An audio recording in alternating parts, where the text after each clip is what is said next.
ஆம் ஆம் சுபா அவர்கள் மிகவும் ஆணித்தரமான விஷயங்களை தொட்டு வந்தார்.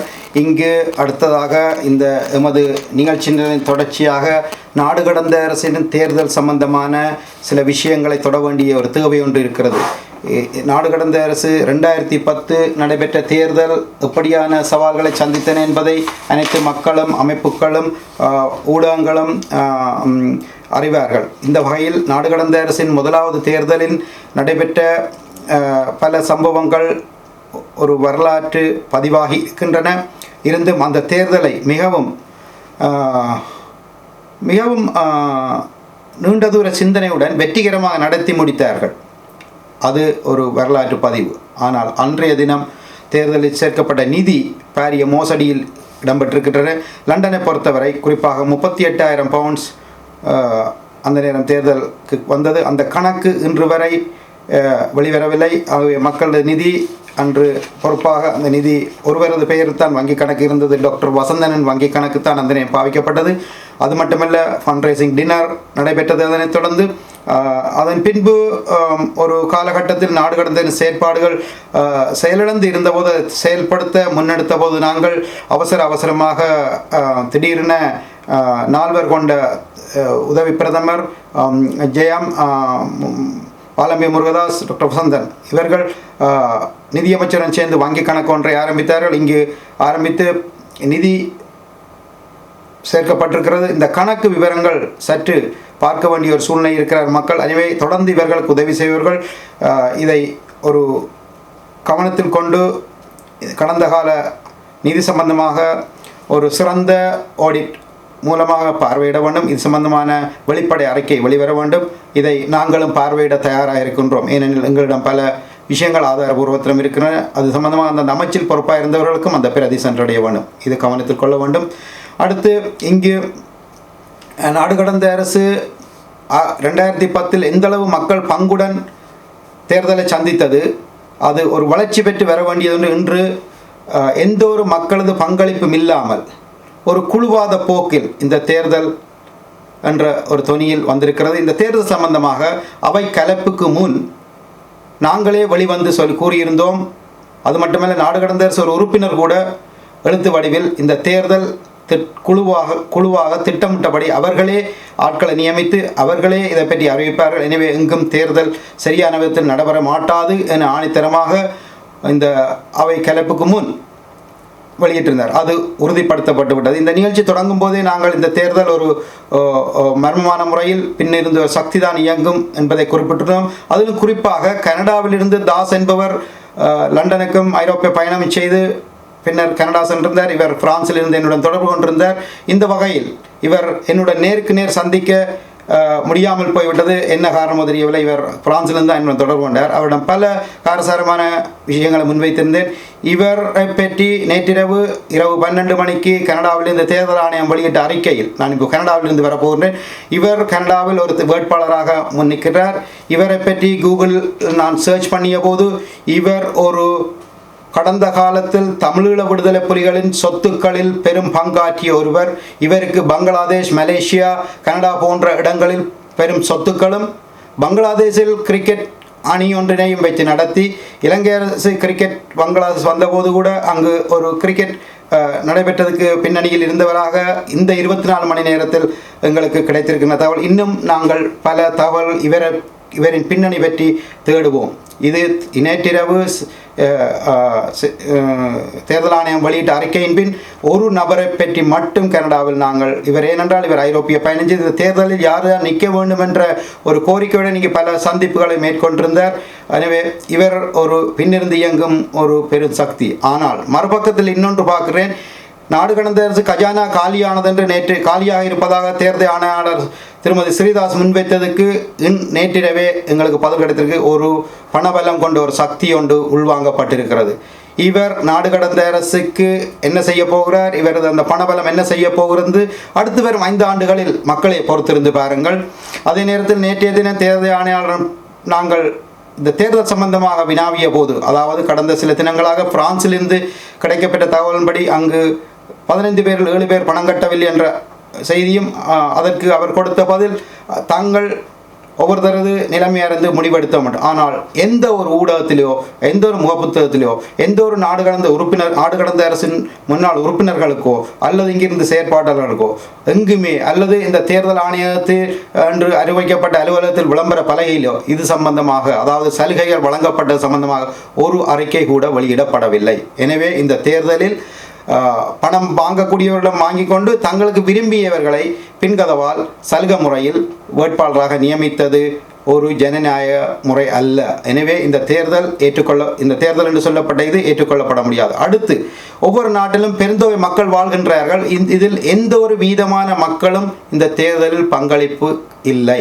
எனவே இது ஒரு குழுவாக திட்டமிட்டு நியமிக்கப்பட்டவர்களே. எனவே இதை கடந்த காலத்தில் நீங்கள் பார்த்தீர்கள். இங்கே இருக்க மூத்த அமைப்புகள் பிரித்தானியா பொறுத்தவரை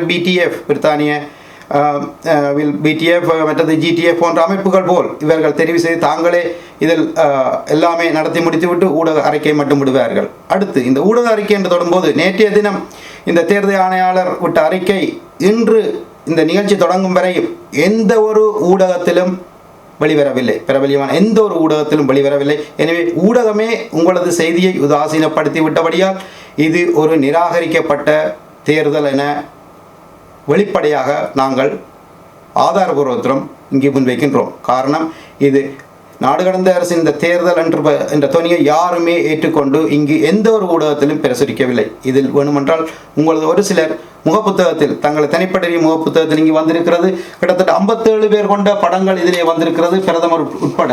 இதில் பிரதமர் ஒருவர் தான் வெளிவந்து லங்காசிரியிலும் வேறு ஊடகங்களும் இந்த தேர்தல் பற்றி கதைத்திருக்கிறார்.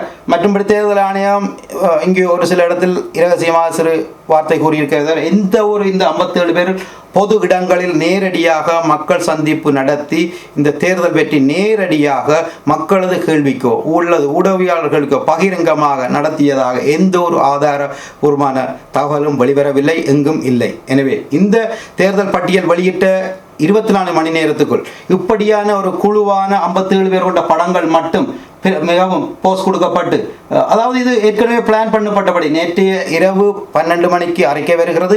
இன்று மாலை இந்த பட்டியல் இப்படியாக வருகிறது. எனவே இங்கு நான் முன்வைக்கும் பெரிய ஒரு குற்றச்சாட்டு, இது திட்டமிடப்பட்டு இந்த குழுவை ஏற்பாடு செய்யப்பட்டிருக்கிறது என்பதை அவர்களே வெளிப்படையாக ஒப்புக்கொண்டு விட்டார்கள். எனவே இதை விட வேறு ஆதாரம் தேவையில்லை. எனவே இது ஒரு ஜனநாயகபூர்வமாக நடந்த தேர்தலாக இங்கு ஏற்றுக்கொள்ளப்பட மாட்டாது. அது மட்டுமல்ல, இங்கு எந்த ஒரு தேர்தல் ஆணையமும் வெளிப்படையாக பிரித்தானியா பொறுத்தவரை தாங்கள் இந்த இடத்தில் மக்களை சந்திக்கிறோம் என எந்த ஒரு பிரசுரமோ எந்த ஒரு இங்கே வெளிவரும் பத்திரிகைகளில் இது சம்பந்தமாக, அதாவது இந்த இன்றைய தேதிக்கு முன் வெளிவந்த எந்த ஒரு பத்திரிகையிலும் இது சம்பந்தமான, அதாவது தங்களுடன் மக்கள் தொடர்பு கொள்வதற்கான முகவரியோ அல்ல வேறு எந்த தகவலுமோ வெளிவரவில்லை. அது மட்டுமல்ல, இந்த தேர்தலில் இத்தனை பேர் போட்டியிட்டார்கள், இதில் இத்தனை பேர் விலக்கி கொண்டார்கள் என்ற தகவல் எங்கும் வெளிப்படையாக தரவில்லை. எனவே இங்கு இதெல்லாம் ஒரு செட்டப். எனவே இது ஏற்றுக்கொள்ளப்பட முடியாது. எனவே இது மக்களே நீங்கள் சிந்தியுங்கள். இப்படிப்பட்டவர்களுக்கு என்ன செய்ய வேண்டும் என்பதை மக்களிடமே விட்டு விடுகிறோம். நாங்கள் இனி தீர்ப்பு கூறுவதற்கு முடியாது. இது மக்களே தீர்ப்பளிக்கட்டும். இனிவரும் காலங்கள் நாங்கள் எமது பணி தொடங்கப்பட்ட இந்த பணி இன்றுடன் ஒரு மாற்றம் கொண்டு வரவிருக்கிறோம். அதற்கு முன் நான் சில விஷயங்களை தொட்டு வருகிறேன். இங்கே கலந்துரையாடப்பட்டவை அனைத்தும் ஆவணமாக்கப்பட்டிருக்கின்றன. இந்த ஆவணம் தொடர்ந்து எமது இணையதளத்திலும் நாம் இதற்கான ஒரு பிரத்யேகமான இணையதளம் ஒன்று உருவாக்கி அதில் வெளிப்படையாக இதை வெளியிடுவோம். அதாவது நாடு கடந்த அரசு 2010 எப்படி உருவானது, அது எப்படியான நோக்கத்துடன், எந்த மூதறிஞர்கள் மத்தியில் என்ன நோக்கத்துடன் உருவானது என்ற அன்றைய செய்தியும், அதன் பின் நடைபெற்ற சில செய்தியையும், இன்று இந்த நிலையில் வந்திருக்கிற செய்தியும் வெளிப்படையாக மக்களுக்கு நாங்கள் கொண்டு செல்வோம். இதுக்கு சில கால தேவைதான். இருந்தாலும் இதை நாம் பொருட்படுத்தி எம்முடன் பல விஷயங்கள் காணொலி வழியாக இருக்கின்றன. அதில் சில முக்கிய வரலாற்று சிறப்புமிக்க விஷயங்களை நாங்கள் கொண்டு வருவோம். இதில் உதாரணமாக இந்த விமர்சனம் இங்கே இந்த மீள்பார்வை செய்யப்பட்டது நிச்சயமாக மக்கள் மத்தியில் எடுத்துச் செல்லப்படும். ஏனெனில் தொடர்ந்தும் இந்த மக்களை ஏமாற்றி இந்த விடுதலை போராட்டத்தை ஏதோ ஒரு விளையாட்டு போல் நடத்திவிட்டு அவர்கள் எப்படி 2009 புலம்பெயர் தேசத்தில் இங்கே சொத்துக்கள் இருந்த மக்களது பெரும் சக்தியாக இயங்கிய இந்த சொத்துக்களுடன் இருந்தவர்கள் இருந்திடம் தெரியாமல் மறைந்தார்களோ சொத்துக்களுடன், அதே போல் இவர்களும் எதிர்வரும் காலங்களில் மக்களுக்கு ஒரு மாயை தோற்றிவிட்டு ஒரு மாற்றத்தை ஏற்படுத்துவார்கள் என்று சந்தேகம் இங்கு பாரிய அளவு ஏற்பட்டிருக்கிறது. எனவே இது நான் மிகவும் கவனத்தில் கொள்ள வேண்டிய ஒரு விஷயம். அடுத்தது, இந்த நாடு கடந்த அரசு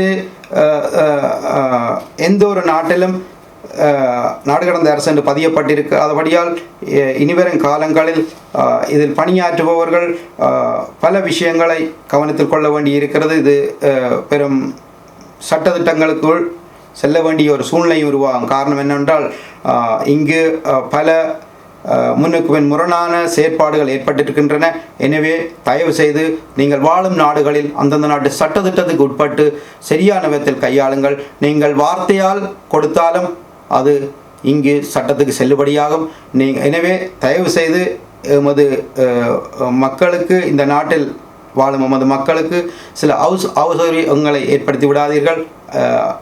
எனவே தயவு செய்து உங்களை நேர்மையுடன் செயற்படுமாறு கேட்டுக்கொண்டு, எமது இந்த பணியில் அடுத்து வரும் சில வாரங்களில் எமது பணி தொடரும். அந்த பணியின் ஒரு கட்டமாக நாம் தாயக பக்கம் செல்ல இருக்கின்றோம். ஏனென்றால் தாயகத்திலும் ஒரு தேர்தல் நடைபெற்றது. அங்கு நடைபெற்ற அந்த தேர்தலில் அந்த மக்கள் எப்படியான எழுச்சி கொண்டு தங்களது செய்தியை ஸ்ரீலங்கா அரசுக்கும் புலம்பெயர் தேசத்து எமது மக்களுக்கும் சர்வதேசத்துக்கும் கூறிவிட்டார்கள். எனவே அதில் இருக்கும் அர்த்தம் பற்றி சற்று ஆழமாக விரிவாக பலரை நாங்கள் சந்திக்க உள்ளோம். இந்த வகையில் அங்கு எஞ்சியிருக்கும் அந்த மக்களை, அதாவது எஞ்சியிருக்கும் குறிப்பாக அந்த குழந்தைகளை, இல்லங்களில் இருப்பவர்களை, அதாவது நான் இல்லங்கள் என்று சொல்லப்படுவது